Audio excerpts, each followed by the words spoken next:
Bom dia a todos, paz do Senhor Jesus. Hoje, 20 de março, estamos nessa manhã de domingo, gravando mais uma reflexão para o canal, Veras no YouTube. Se inscreva, dê seu like. E essa reflexão é complexa, mas foi a que venceu na enquete durante o meio da semana, e vamos falar sobre o homem espiritual. Vamos ter por base Romanos 8:1, a palavra de Deus nos diz assim: portanto, agora, nenhuma condenação há para os que estão em Cristo Jesus, que do mundo segundo a carne, mas segundo o Espírito. O homem espiritual, ele é tudo que o homem carnal não faz. O homem carnal tem muito mais adjetivos do que o homem espiritual. Na antropologia, o homem é dotado de alma que é alimentada ou pela carne, pelo pecado da carne, ou ela é alimentada pelas questões espirituais, pelas coisas do espírito. Existe coração, que é o conceito mais amplo de todas as facetas que há no ser humano, e quando a Bíblia fala acerca de coração, ela está nos remetindo à vida.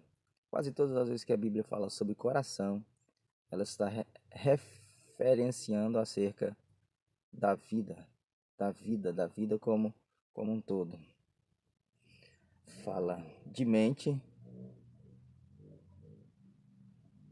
e quando fala de mente, fala da questão da onde está centralizado todo o entendimento, todo entendimento humano. E o ser humano fala tanto do coração como centro de tudo, e a Bíblia fala da mente, tá? A mente que está centralizada, o psique. Tanto é que quando se refere à Bíblia, fala assim: a fé vem pelo ouvir, e eu ouvi a palavra de Deus. Fala do culto racional, a gente apresenta o culto racional a Deus. Então fala de mente. Já a carne é o termo da matéria, a qual está cheia de pecado, a qual está corrupta, e ela não pode ser renovada. Para vocês terem em mente, João 3, quando Jesus foi ter aquele discurso com Nicodemos, e Nicodemos, um dos membros do Sinédrio, queria entender acerca do novo nascimento. Ele pensava que o novo nascimento era na carne, Mas como eu posso, homem, sendo já velho, poder nascer de novo? E Jesus disse que a carne é carne, porque espírito é espírito. E eu te digo uma coisa: necessário vos é nascer de novo. Quando falava daquele novo nascimento, Jesus estava falando do homem espiritual, o homem que nasce da água e do espírito. E tem o espírito. O espírito está relacionado aos nossos aspectos mais elevados. Todos os homens têm espírito.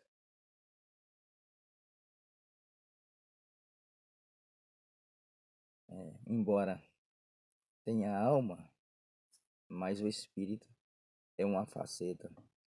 Ele é uma faceta diferente. Quando Deus soprou lá no Éden, no Adão, soprou neles o espírito, soprou neles fôlego de vida. Quando Jesus foi ressuscitado e apareceu aos discípulos, soprou neles também um espírito e pediu para eles ir para Jerusalém até do alto, eles fossem revestidos de poder,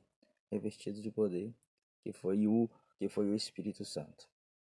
E o que é mais interessante dessas facetas do ser humano, tanto que o ser humano é complexo, ele tem ainda outra faceta, que é a questão da consciência.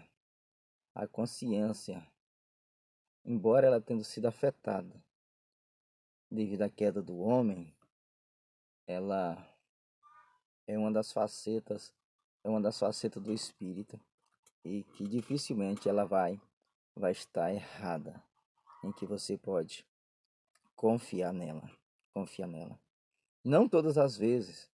E aí eu quero repercutir com vocês e trazer a reflexão a vocês de que até o espírito que é a parte mais íntima de Deus dentro de nós, ele pode ser corrompido. Imagine a nossa consciência. E como eu posso fazer para ser um homem espiritual, sendo que até o espírito, o espírito em si, ele pode ser corrompido. E trago isso na Bíblia, Coríntios, 1 Coríntios 7:1 está falando acerca disso. No 2 Coríntios 7:1. Ora, amados, pois que temos tais promessas, purifiquemo-nos de todas as imundícias da carne e do espírito, aperfeiçoando a santificação no temor de Deus. Então, até o espírito, ele pode ser, ele pode ser corrompido. E o meu irmão de Jesus, Tiago, lá no Tiago 4, ele fala dos pecados da carne, ele fala dos pecados da alma, e por incrível que pareça, ele fala dos pecados do espírito. O tanto que é complexo essa matéria, né? O tanto que é complexo o ser humano. Só Deus para poder entender, só Deus. E as pessoas, quando olham em nós, eles dão logo um estereotipo, eles criam logo uma situação. Mas eu quero falar para você nessa manhã que Deus, quando olha em nós, ele vê o sacrifício de Cristo, ele vê o sacrifício do seu Filho, para que na queda do homem lá no Éden pudesse restituir nós. Ele vê em nós, ele dá aquele diagnóstico e vê em nós a necessidade que temos dele e nele a cada manhã, a cada dia. E como é que eu posso fazer para ser um homem espiritual? Em primeiro lugar, se chegar a Deus. O homem espiritual, ele é o homem à frente do seu tempo. Vou dar um exemplo. Albert Einstein, na sua época, ele era um doido, né? Mas Martin Luther King, na sua época, ele era tido como um doido. Mas hoje, a história conseguiu provar que esses homens de doido não tinham nada. Eles eram pessoas diferenciadas. E eu quero dizer a você essa manhã, o homem espiritual, ele é uma pessoa diferenciada. E o que eu tenho de conselho de Deus para você essa manhã é que a nossa alma ela tem sede de Deus. E não deixamos ela se contaminar com as coisas da carne. Vamos buscar as coisas de cima, as coisas espirituais, porque não há condenação para aqueles que estão em Cristo Jesus, que não andam segundo a carne, mas de acordo com o Espírito. E eu quero dizer a você também essa manhã, que você de você mesmo não consegue ser bom. Por mais que você queira, você não conseguirá ser bom. O exemplo do apóstolo Paulo em Romanos 7. Porque eu sei que em mim, na minha carne, não habita bem algum. Com efeito, o querer está em mim, mas não consigo realizar o bem. E miserável homem que eu sou, quem me livrará do corpo desta morte? E aí ele mesmo dá a resposta no versículo de número 25. Dou graças a Deus por Jesus Cristo nosso Senhor, assim que eu mesmo com o entendimento sirvo a lei de Deus, mas com a carne a lei do pecado. Então, o entendimento, o culto racional, o se voltar para Deus, vai fazer com que nós venhamos entender qual seja a boa, agradável e perfeita vontade de Deus em nossas vidas. E o outro conselho de Deus essa manhã é que possamos ter harmonia entre o corpo, a alma e o espírito.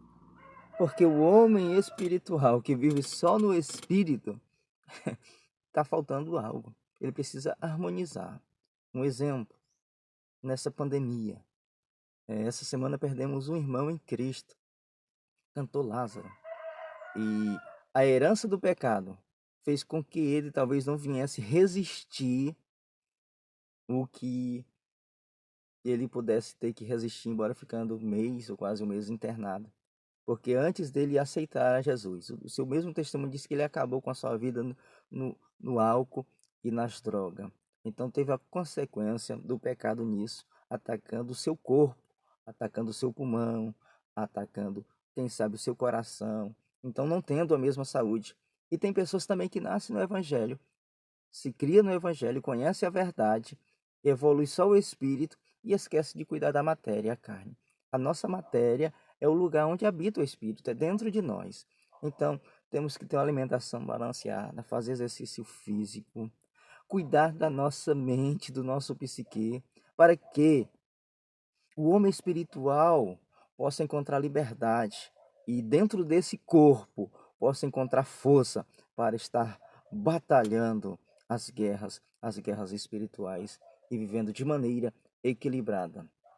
A nossa alma, ela é o centro das nossas emoções. Então vamos cuidar da nossa emoção. As pessoas mais esclarecidas, elas entendem que precisa fazer divã, que precisa de um terapeuta, que precisa de um psiquiatra. Nós, talvez não temos essa condição de um psiquiatra, de quem sabe um psicólogo, de quem sabe um psicoterapeuta. Mas vamos cuidar das nossas emoções, vamos buscar tempo com a nossa família, vamos viajar, vamos buscar autoconhecimento, exercitar aquilo que a gente gosta. Aquilo que a gente não gosta, vamos aprender a dizer não. Então, vamos cuidar da nossa alma. E por fim, vamos desenvolver o homem interior, desenvolver o homem espiritual, porque só assim nós iremos entender o real desígnio de Deus para nossas vidas. Eu queria e quero finalizar com Romanos 12:2, para que possamos entender qual é a vontade de Deus para as nossas vidas. Romanos 12:2. A palavra de Deus nos diz assim: E não vos conformeis com este mundo, mas transformai-vos pela renovação do vosso entendimento, para que experimenteis a vontade de Deus para a nossa vida. Só há três vontades: a vontade boa, a vontade agradável e a vontade perfeita. Vontade boa, vontade agradável e vontade perfeita, para que experimenteis qual seja a boa, agradável e perfeita vontade de Deus para as nossas vidas. Então Deus só tem três vontades para a nossa vida: a boa, a perfeita e a agradável. Então vamos nos voltar para Deus enquanto há tempo oportuno. Vamos buscar a presença de Deus. Vamos clamar. Esses dias eu falei tanto de oração, os três aspectos da oração.